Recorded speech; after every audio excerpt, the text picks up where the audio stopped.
Hùng Mạnh, địa chỉ 299 301 Nên Lợi, thị trấn Vôi, Lạng Giang, Bắc Giang.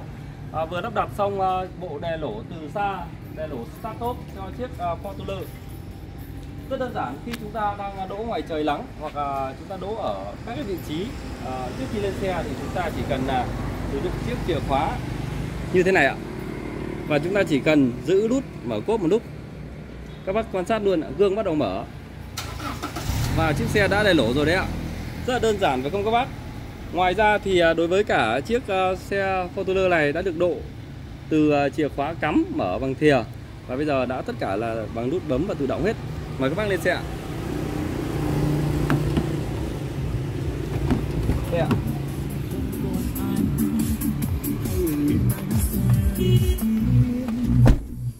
Đây là các bác quan sát ạ. Trước đây thì chiếc xe này chỉ sẽ sử dụng chìa khóa zin và sẽ bật mở khóa, tắt khóa ở trên vị trí này.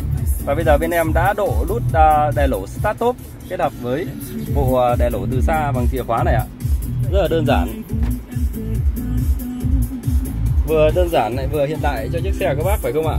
Các bác quan tâm đến các cái sản phẩm nội thất đồ chơi xe hơi, độ âm thanh, hình ảnh, dán phim cách nhiệt, bọc ghế da cao cấp, lót sàn 5D 6D, độ đè lỗ start top, đè lỗ từ xa, cảm biến áp suất lốp, dán phim cách nhiệt thì hãy liên hệ với nội thất ô tô Hùng Mạnh, địa chỉ là 299 301 Nên Lợi, thị trấn Vôi, Lạng Giang, Bắc Giang. Bên em là đại lý chính thức của ZTEC, đại lý chính thức của Kenner, Lotus Việt và Toplet. Các cái sản phẩm bên em thì đều được bảo hành theo chế độ của hãng. Ngoài ra thì bên em chế độ phục vụ bảo hành rất là tốt. Rất mong quý khách sẽ ủng hộ nội thất ô tô Hùng Mạnh, địa chỉ 299 301 Nên Lợi, thị trấn Vôi, Lạng Giang, Bắc Giang. Và còn chờ gì nữa, các bác hãy đổ đồ cho xe hiệu của mình đi ạ. Xin chào và hẹn gặp lại các bác ở video tiếp theo. Xin cảm ơn.